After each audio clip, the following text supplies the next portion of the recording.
How to uninstall Amazon Flex app. In this video, I'll show you guys how you can easily uninstall the Amazon Flex app on your phone. There are quite a few ways to uninstall the app, so let's see how you can do with all of these methods.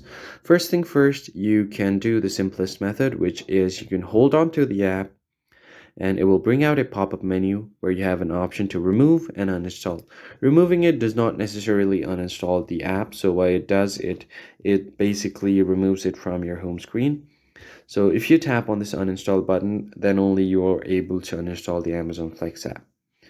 So the other method is to go to your Play Store and search for Amazon Flex and then open it up. Then you'll see the uninstall button right here. You can just tap on it, and if you want to confirm to uninstall, you can tap on uninstall. The other thing that you can do is go to your settings menu and then go to apps. Once you are on your app settings, find the Amazon Flex app, tap on it, and you can uninstall it from here. Tap on uninstall, and if you're sure that you want to uninstall it, tap on OK. And now you've successfully uninstalled the Amazon Flex app. So these are all of the ways that you could uninstall the app from your device. I hope this tutorial was helpful. I'll see you guys on the next one.